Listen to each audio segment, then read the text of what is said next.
और देखिए, चीन का हमने जिक्र किया कि चीन की तरफ से रिएक्शन क्या होगा। रिएक्शन तो सख्त नजर आ रहा है। अमेरिकी एक्शन पर चीन का रुख बेहद सख्त है। चीन ने मादुरो के अपहरण की निंदा की है। चीन के विदेश मंत्रालय का बयान आया है, अमेरिका की दबंगई का हम कड़ा विरोध करते हैं, यह सीधे तौर पर कहा गया है। लेकिन इससे आगे भी चीन क्या कुछ कर पाने की स्थिति में है, यह एक बड़ा सवाल है।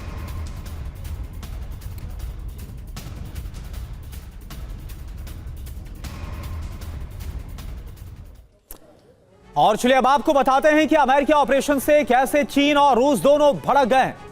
मादुरो का अपहरण, यूएस का रूस चीन से रण, अब क्या होने वाला है सीधे तौर पर टकराव। बड़ी बात क्या है, ऑपरेशन एब्सोल्यूट रिजॉल्व से रूस और चीन बहुत ज्यादा खफा हैं, नाराज हैं। रूस और चीन का रुख क्या है, पहले रूस की बात करें। वेनेजुएला को लेकर मॉस्को बहुत ज्यादा चिंतित है और चीन की तरफ से वेनेजुएला में यूएस ऑपरेशन से गहरा सदमा है, यह रिएक्शन सामने रखा गया। इसके अलावा रूस ने बताया बातचीत के जरिए समाधान खोजा जाए इसका, और वहीं चीन ने कहा है मादुरो के खिलाफ बल प्रयोग की कड़ी निंदा करते हैं हम। जी और देखिए, मादुरो और उनकी पत्नी का अपहरण पूरी तरह से निंदनीय है, ऐसा नहीं होना चाहिए था, यह रूस ने कहा है। चीन ने कहा है कि अमेरिका के दबंग व्यवहार का हम कड़ा विरोध करते हैं।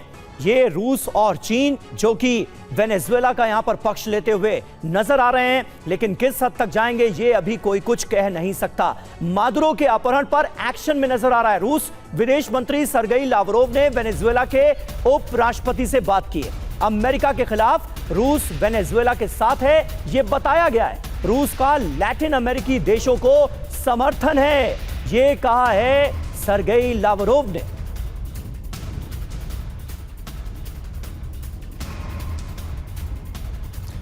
तो वेनेजुएला में अमेरिकी एक्शन से कैसे सुपर पावर के बीच अब टकराव हो गया है, आइए अब आपको हम बताते हैं।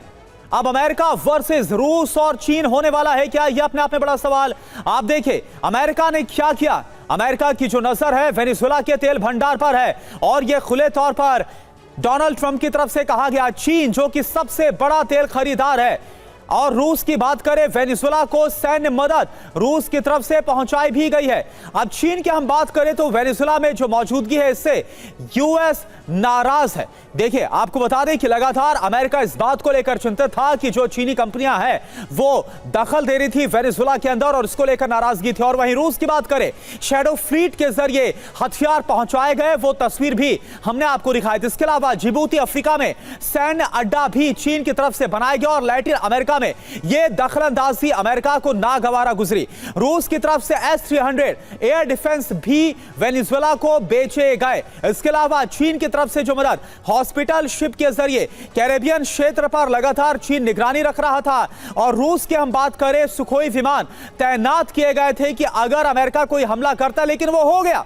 अब बड़ी बात आप समझिए, वेनेजुएला को लेकर तीनों सुपर पावर के हितों का जो टकराव है वो यहां पर साफ तौर पर नजर आ रहा है, और इसी को लेकर यह कहा जा रहा है कि अब कभी भी ये जो युद्ध है वो महायुद्ध में तब्दील हो सकता है। Major general Sanjay western sir, आपको क्या लग रहा है कि बयान तो हमने देख लिए रूस और चीन की तरफ से, लेकिन क्या बयानों से आगे बढ़कर आपको लग रहा है कि कोई एक्शन भी होगा? और देखिए साफ जाहिर है कि एक्शन तो मेरे को अभी नहीं लगता है, क्योंकि आज की तारीख में अगर ये देखा जाए तो ये जो तीन आपने महाशक्तियां बताई हैं, अमेरिका, चीन और रूस, ये बैटल ऑफ इन्फ्लुएंस चल रहा है। और बैटल ऑफ इन्फ्लुएंस किस प्रकार चल रहा है, दो तरीके से है। एक तो है रिजीम चेंज, मतलब आप वहाँ पॉलिटिकली वहाँ स्थिति को कंट्रोल करिए, और दूसरा है टेरिटरी कंट्रोल। आप देखिए पनामा कैनाल, मैं थोड़ा ये इसका बता रहा हूँ। पनामा कैनाल में आप देखिए वहाँ ज़्यादा इन्फ्लुएंस किसका था, वो पूरा कंट्रोल चीन का था। अमेरिका ने उसका नाम कहीं वहाँ पर चेंज करके अमेरिका वो पूरा वो उस अमेरिकन बे भी कर दिया है। तो कहने का वो मैक्सिको बे को चेंज करके, तो कहने का मतलब है ये सारा बैटल ऑफ इन्फ्लुएंस चल रहा है। लैटिन अमेरिका में जो मेरा तजुर्बा है, मैं वहाँ खुद ग्राउंड में गया हुआ हूँ, वहाँ पर चीन का इन्फ्लुएंस बहुत भारी मात्रा में था, और रूस का भी था।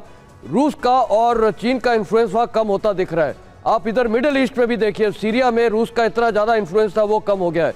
ईरान के अंदर चीन का इन्फ्लुएंस कम होता जा रहा है। आपको पता है वो कोशिश कर रहा था, सऊदी अरेबिया और ईरान के बीच में वो कर रहा था। तो आपने अमेरिका का इंटरेस्ट देख लिया, कतार में और बढ़ गया है, सऊदी अरेबिया के साथ बढ़ा है। तो ये बैटल ऑफ इन्फ्लुएंस चल रहा है। तो ये अब मेरे को जो दिख रहा है, ये इनडायरेक्ट इन्फ्लुएंस चीन और रूस करना चाहेंगे, लेकिन मिलिट्री एक्शन होगा इस पे मेरे को नहीं लगता है। उनकी आज हालात या कैपेबिलिटीज हैं, अमेरिका के पास कैपेबिलिटी और हालात अच्छे हैं, इसलिए वो कर पा रहे हैं। और आज ये जो रशिया है वो खुद यूक्रेन में अटका हुआ है और इसी की वजह से वो सीरिया में ज्यादा कुछ कर नहीं पाया, वहां भी उसका इन्फ्लुएंस चला सर। गया। और फिलहाल तो ऐसा लग रहा है कि जिसकी लाठी उसकी भैंस, ये वाला नियम जो है ये सीधे सीधे अमेरिका लागू करता हुआ नजर आ रहा है। पनामा का आपने जिक्र किया, आज से 37 साल पहले जॉर्ज डब्ल्यू बुश होते थे प्रेसिडेंट अमेरिका के, और उस वक्त पनामा के खिलाफ इसी तरह का ऑपरेशन चलाया गया था। 20,000 सैनिक धावा बोलते नजर आए थे पनामा पर।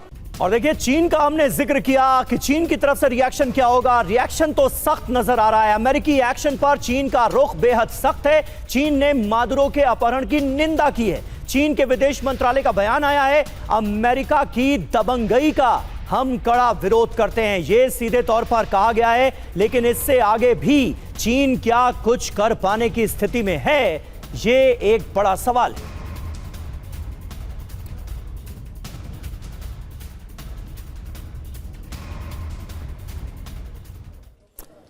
और चलिए अब आपको बताते हैं कि अमेरिकी ऑपरेशन से कैसे चीन और रूस दोनों भड़क गए। मादुरो का अपहरण, यूएस का रूस चीन से रण, अब क्या होने वाला है सीधे तौर पर टकराव। बड़ी बात क्या है, ऑपरेशन एब्सोल्यूट रिजॉल्व से रूस और चीन बहुत ज्यादा खफा है, नाराज हैं। रूस और चीन का रुख क्या है, पहले रूस की बात करें। वेनेजुएला को लेकर मॉस्को बहुत ज्यादा चिंतित है और चीन की तरफ से वेनेजुएला में यूएस ऑपरेशन से गहरा सदमा है, यह रिएक्शन सामने रखा गया। इसके अलावा रूस ने बताया बातचीत के जरिए समाधान खोजा जाए इसका, और वहीं चीन ने कहा है मादुरो के खिलाफ बल प्रयोग की कड़ी निंदा करते हैं हम।